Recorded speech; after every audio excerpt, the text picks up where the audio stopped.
అనకాపల్లిలో తారలు దిగివచ్చిన వేళ ధరలు దిగివచ్చిన వేళ ఏప్రిల్ 3న శుభప్రదం షాపింగ్ మాల్ ప్రారంభోత్సవ వేడుకకి శుభాహ్వానం.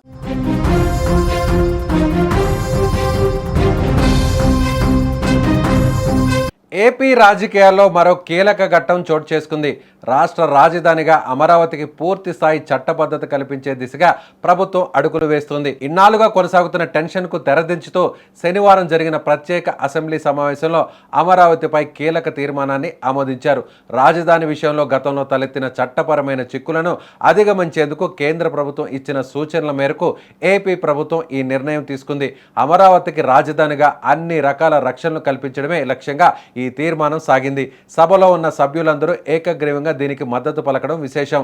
ఏపీ పునర్విభజన చట్టం 2014లోని కొన్ని అంశాలను సవరించాలని కేంద్రం సూచించిన నేపథ్యంలో దానికి అనుగుణంగా అసెంబ్లీలో తీర్మానం చేసి ఢిల్లీకి పంపనున్నారు. ఈ పరిణామం అమరావతి రైతుల్లో ప్రజల్లో కొత్త ఆశలను చిగురింపజేస్తుంది. రాజధాని నిర్మాణంపై ఇకపై ఎలాంటి న్యాయపరమైన అడ్డంకులు ఉండవని ప్రభుత్వం భావిస్తోంది. కేంద్ర కేబినెట్ కూడా ఈ తీర్మానానికి త్వరలోనే పచ్చజెండా ఊపే అవకాశం ఉంది. మొత్తం మీద ఆంధ్రప్రదేశ్ అభివృద్ధికి ఈ తీర్మానం ఒక మైలురాయిగా నిలుస్తుందని విశ్లేషకులు భావిస్తున్నారు. ఆంధ్రప్రదేశ్ రాష్ట్ర సమగ్ర అభివృద్ధి కోసం అమరావతిని రాష్ట్ర రాజధానిగా గుర్తిస్తూ స్పష్టమైన స్థిరమైన నిర్ణయంతో ముందుకు సాగడం అత్యవసరమని అభిప్రాయపడుతున్నాం. దీనికి అవసరమైన అన్ని రక్షణాత్మక చర్యలు తీసుకోవాలని భావిస్తూ సంబంధిత చట్టాల్లో తగిన సవరణలు చేయడం ద్వారా రాజధానిపై స్పష్టతను స్థిరత్వాన్ని కల్పించవచ్చని గుర్తిస్తూ ఆంధ్రప్రదేశ్ శాసనసభ క్రింది విధంగా తీర్మానిస్తోంది. హియర్బై resolve to request the government of India to amend the section 5 of the Andhra Pradesh reorganisation act 2014 as under A. To include the word at Amaravati to subsection 2 of section 5. B.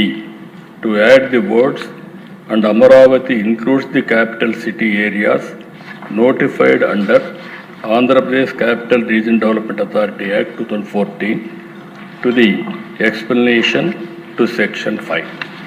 ఈ తీర్మానాన్ని చర్చించి దీన్ని బలపరచవలసిందిగా సంప్రదించవలసిందిగా అందరినీ కోరుకుంటూ సెలవు.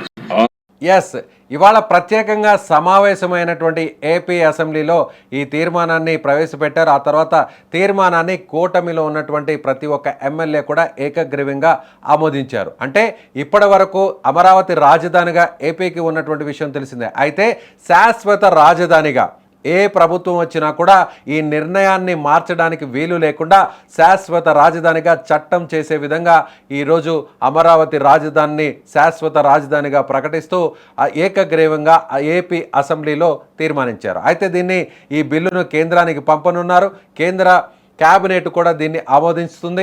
ఆ తరువాత లోక్సభలోను రాజ్యసభలోను ఈ బిల్లును ప్రవేశపెట్టి ఇక శాశ్వత రాజధానిగా ప్రత్యేకమైనటువంటి ఆర్డినెన్స్ను కేంద్రం తీసుకురాబోతుంది. అంటే ఎలాగూ ఇక్కడ కింద ఉండేది కూటమి ప్రభుత్వం, పైన ఎన్డీఏ ప్రభుత్వం ఉంది కాబట్టి ఖచ్చితంగా ఏపీ నుంచి వెళ్ళినటువంటి ఈ తీర్మానాన్ని బిల్లును ఖచ్చితంగా కేంద్రంలో కూడా అమలు పరుస్తారని, ఖచ్చితంగా కేంద్రం ఇందుకు చాలా సానుకూలంగా ఉంది.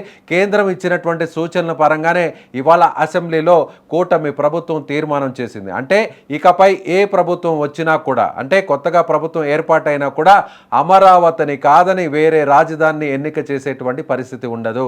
అమరావతిని రాజధానిగా తొలగించేటువంటి అధికారం, హక్కు ఆ ప్రభుత్వాలకు, ఆ పార్టీలకు ఉండకుండా ఇవాళ తీసుకున్నటువంటి ఒక నిర్ణయం చారిత్రాత్మక నిర్ణయం అని ఇప్పటికే అక్కడ ఉన్నటువంటి నేతలు, అలాగే ప్రజాప్రతినిధులు, ఎమ్మెల్యేలు, మంత్రులు, ముఖ్యమంత్రితో సహా అందరూ కూడా చెప్తున్నటువంటి పరిస్థితి. ఎందుకంటే 2014లో ఈ నిర్ణయం తీసుకున్నప్పుడు, అంటే ఇదే కూటమి ప్రభుత్వం అప్పుడు అధికారంలో ఉన్నప్పుడు అక్కడ అమరావతిని రాజధానిగా గుర్తిస్తూ అక్కడ అమరావతిలో రాజధానిలో అనేక నిర్మాణాలను కూడా చేపట్టినటువంటి పరిస్థితి తెలిసిందే.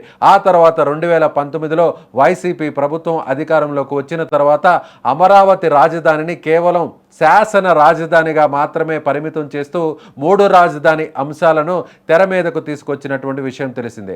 మళ్ళీ ఇప్పుడు కూటమి ప్రభుత్వం అధికారంలోకి వచ్చిన తర్వాత అమరావతిని శాశ్వత రాజధానిగా తీర్మానం చేస్తూ ఏపీ ప్రభుత్వం నిర్ణయం తీసుకుంది. శాసనసభలో ఈ తీర్మానాన్ని సభ్యులందరూ కూడా ఏకగ్రీవంగా ఆమోదించారు.